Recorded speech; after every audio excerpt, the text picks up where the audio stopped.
Welcome to the Society of Information and Display Week at San Jose, California. Let's do this. So this is antenna on display.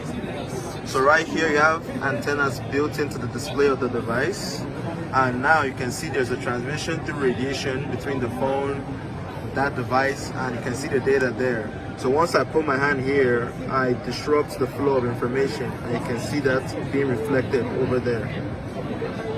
So you have quantum dot micro LED on the left and conventional micro LED on the right. With quantum dot micro LED, instead of making use of multiple micro LEDs such as the red, green, and blue from the spectrum, usually one LED can be used such as blue, and it is plated with quantum dots that could be used to generate, the red, green, and blue together. This is the anisotropic conductive film.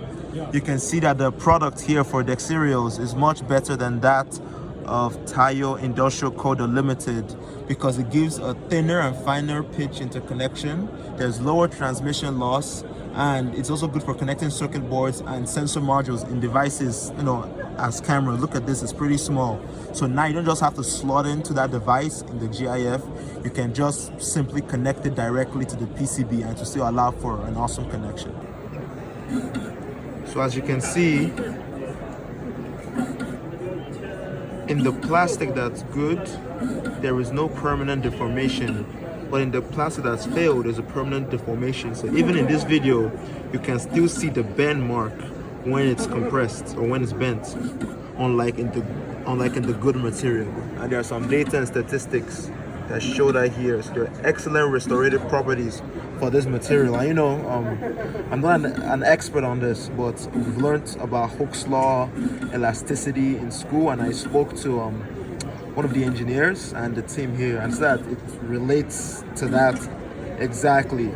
So here we can see that Hooke's law is no longer obeyed in the material that fails, but due to the foldable acrylic adhesive, it helps the material improve in its capacity to withstand deformation in the good material. So excellent stuff. This definitely be good for devices that can be folded, like foldable phones, foldable tablets, like the one Android has released.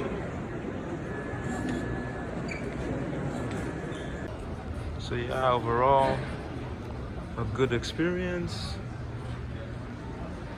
Got to see some cutting edge technology, got to learn some new stuff and connect the dots between what I learned in school and the actual product market. So yeah.